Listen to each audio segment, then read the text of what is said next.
Je l'aime. C'est ce métier-là qui m'a aidé pour le départ de ma vie.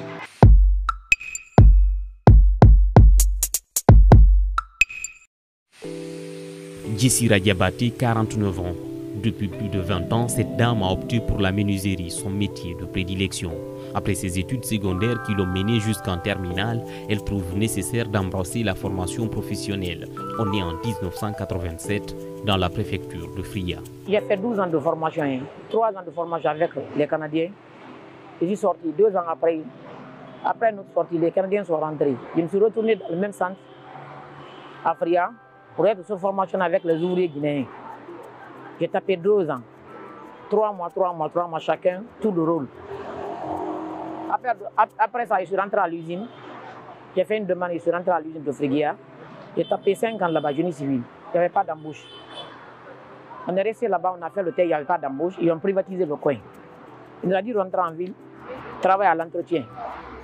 J'ai refusé. Je ne voulais pas être une femme bureaucrate. Je voulais être une femme de terrain, comme aujourd'hui. La formation terminée, Jessira Diabaté effectue quelques stages pratiques et joue parfois des rôles administratifs dans des entreprises qu'elle fréquente. Malheureusement, ses yeux contractent une maladie qui l'a valu 90 jours d'indisponibilité après une évacuation sanitaire à Conakry. Au bout du compte, elle se voit interdite certains outils de travail comme l'écran. Mais malgré cette mésaventure, la laborieuse dame ne lâche pas prise. Elle se montre d'ailleurs plus déterminée.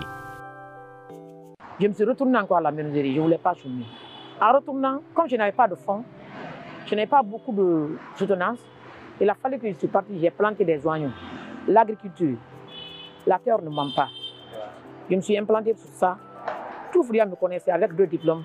J'ai vendu les feuilles d'oignons, marché Razel. Ça a récolté. J'ai vendu là-bas 25 francs par tas. Je voulais être autonome, comme aujourd'hui. On parle de l'autonomisation des femmes. Je voulais être comme ça, comme je suis aujourd'hui. En 1994, elle ouvre son propre atelier de menuiserie. Mais le véritable challenge pour la dame commence à la porte des années 2000. 99, 2000. 2000, 2001, 2002, je suis rentré là-dedans maintenant profondément. Ça, 2002, 2003, 2004, je descendais maintenant tous les jours à l'atelier, tous les jours à l'atelier. J'ai commencé à avoir des contrats de l'usine, des portes. Quand les Américains sont venus là-bas, c'est eux qui m'ont fait mon agrément. Ils m'ont demandé de travailler ensemble. J'ai commencé à travailler avec les Américains. Ils ont donné l'usine à les Russes là. Quand les Russes sont venus, j'ai travaillé un peu avec les Russes dans leur nouvelle cité qui est CD là-bas, de faire leur montage. Les Russes aussi me connaissent un peu.